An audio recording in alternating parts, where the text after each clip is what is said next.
going to have a look at Wolverhampton's tactics, City's initial tactics till the last 20 minutes or so, as they look to really turn the screw, and then we're going to have a look at some descriptive tactics about Rodri and his influence on Man City. So starting with Wolves deep, Sarr mixed it up, sometimes playing it short, other times playing it long, typically towards the left-hand side. This was often against a 4-1-4-1 press by Man City, with them looking to try and box Wolverhampton against the touchline. But when Wolves played these short passes, they had their two centre midfielders stay really narrow and offer short passing options, whilst they had Semedo and Gomez as the fullbacks in this 2-4 shape. With them pushing higher beyond that 4-1-4-1, it allowed Dawson especially to be able to switch the ball over the City press into Semedo, or potentially, as he does in this occasion, into Neto dropping, utilising the space between the City defence and their midfield. Neto dropping like this was quite important because he would look to try and win the header with Gomez and Semedo in fullback looking to try and support him from deep, whilst between the lines, Cunha is looking to try and float and drive beyond whichever defender steps out to meet him. With a bit of luck, Wolves are able to break past that first line of defence and get the ball into Cunha, and he does, as he loves to do, driving past players, forcing City onto their back foot and getting the ball out to Ait Nouri, who's played really high, allowing Hwang to narrow to a centre forward position. Of course, Wolves take full advantage of this position by whipping across in,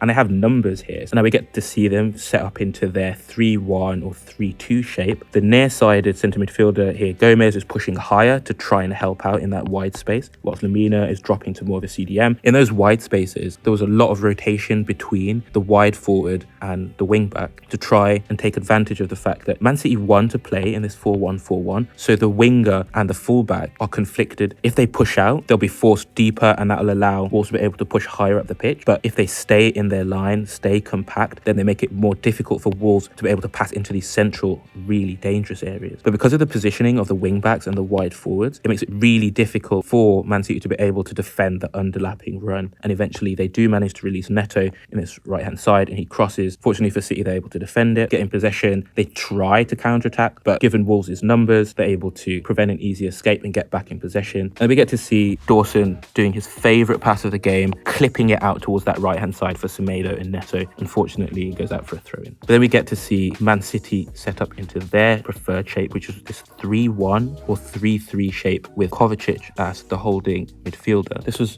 against a 5-2-3 with a lot of defensive work done by those centre midfielders, as well as also these wide forwards who'd constantly drop to defend those wide spaces against the roaming attacking midfielders of Nunez, Alvarez and Foden. We have our back three. We have our sitting defensive midfielder. We've got Foden narrowing from right wing and essentially playing as a number 8, as well as also Nunez playing as a number 8 on the left. Both of them had a lot of license to float and try and combine in those wide spaces, although Man City typically just played down this left-hand side. Occasionally, Haaland did try and drop deeper to try and link play, but was often tracked, and it was very difficult for them to link up with him at all. Also, between these lines, Alvarez tried to float and connect play too. To defend those wide spaces, the centre midfielders had a lot of responsibility in dropping and covering the space inside to prevent the likes of Nunez or Foden, Alvarez being able to make those underlapping runs that they were constantly making beyond the wide midfielder, typically Doku on the left. And that saved Kilman from having to push out wide into a space he doesn't really want to. They were also helped often by these wide midfielders who would drop to give more freedom to the wing back and centre midfielder given those underlapping runs. And of course, all that doubling up made Doku quite a sterile avenue, even though City would constantly pass around the horseshoe of the defence and those wide players to try and isolate Doku wide. With the work being done by those wide forwards, I just want to point out how much license it gave the wide centre-backs for Man City to be able to push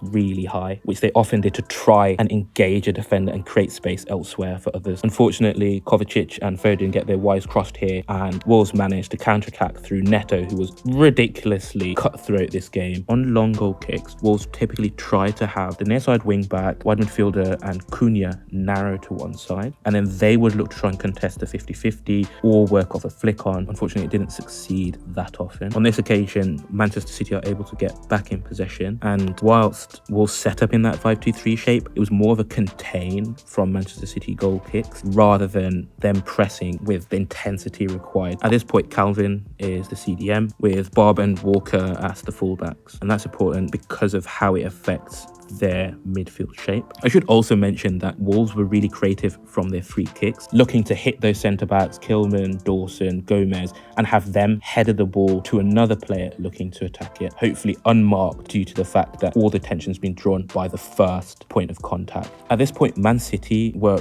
really pushing to try and fix this result, and so we have like an adjustment, one in Bob dropping to fullback rather than centre mid, and then we have this fluctuating 2-1-3-1. On this occasion, Wolves are able to counter-attack, but eventually, despite them playing some really nice one-touch football here and trying to get Semedo running in behind, Man City are able to get back in possession, and we get to see that 2-1-3-1 shape. So Calvin will, in front of the 2-1, so Akanji and Diaz, ahead of them, he'll play as the CDM, with Foden pushing that bit higher. And unlike Ake, Bob will push much higher, typically to help the left-hand side, but working between the lines. However, as the ball progresses higher up the pitch, Calvin Phillips can drop to become one of the centre-backs too and have Foden as the CDM. Now we have both Walker and Doku in the wide space, and on the far side, we've got Grealish and potentially Bob too working that wide space too. Of course, this has an effect on Wolves' defensive shape, where now their near-sided wide midfielder has to drop very, very deep to make sure that they're staying with the fullback. Already earlier in the game, we saw that the front three typically would drop quite deep anyway to try and help out in these wide spaces. But now they were really pulled very deep to almost become a 6 at times. So we briefly get to see that 3-1 that I mentioned with Foden somewhat playing as the CDM. Then Phillips decides that Wolves have over-covered to the right, so Man City should look to try and play the ball out towards the left. And so now we somewhat get that 2-1 shape instead, with Phillips not staying as the centre-back and instead pushing into more of a CDM position. But then now we see Phillips flanked either side by the centre-backs, with Foden again in that more central position, that more CDM position, which is why I would describe it as this kind of fluctuating 2-1-3-1. And then we see another slight tweak to the aggression of Man City, or their willingness to take risks, with Diaz stepping out, not just as they did earlier where they would push out to try and engage the rest of this Wolves defence. We don't just get that now, we actually have Diaz running beyond his midfielders, beyond the attackers, looking to attack Wolves directly. Unfortunately, it's defended, and from there Man City immediately look to counter press. Anyway, with that, let's move on to having a look at Rodri's influence. So disclaimer, I'm not claiming that there's any causation here. These are just statistics, very, very noisy statistics. At best, there's some level of correlation. In saying that it's noisy, I just mean that obviously each one of these teams that Man City are playing is constantly shifting. Obviously, they have just a ridiculously good squad. They're constantly changing things, constantly tweaking things. The opponent is constantly shifting, the environment, etc., etc. There's just too many noisy variables. And then next, the sample size is so small with regards to games that Rodri hasn't played. So small sample bias is heavily impacting any conclusion that we make here. This data is from beginning of the 2021-22 season till now, because I felt like just including the last season and this season was too small a sample. Anyway, with that, let's just get into it. I basically look to try and compare his inclusion, his exclusion versus De Bruyne versus Bernardo Silva's, just to see, like, if we were to lose either one of those players, whose absence would be felt the worst. So we start by looking at XG for and XG against. So we've just got some box plots. So we've got our lower quartile, first quartile, third quartile. And to be honest, there's not too much of a difference. Maybe I'd point out the fact that without Rodri, there's 0.97. So there's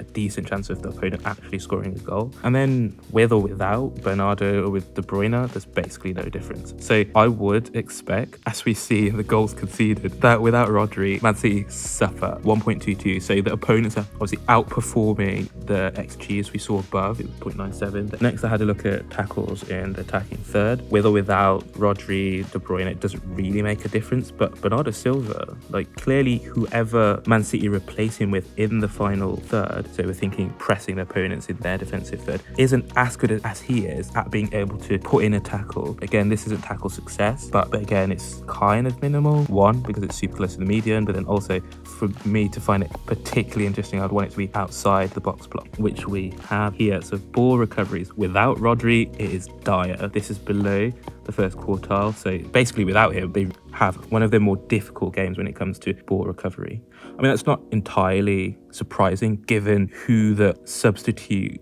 CDMs typically are. So whether that's Bernardo Silva on paper, obviously he doesn't really want to play Calvin Phillips, and Kovacic is a little bit sloppy, a little bit loose as a CDM, and obviously he's very new, so he doesn't quite work in a metronomic fashion like Rodri. Fouls conceded, key errors, I don't really think there's anything of interest there. Same with key passes and passes into the attacking third, passes into the opponent's penalty area or carry distance. Again, I don't think it's particularly interesting. Maybe tackle success compared to the others, their inclusion and exclusion, so it's worth highlighting, but again, it's not outside the box plot, so for me it's just worth a glance. I think this is the most interesting though, because this is insane compared to Bernardo Silva and De Bruyne, where yes, there is a dip or a change, but this is just nonsensical.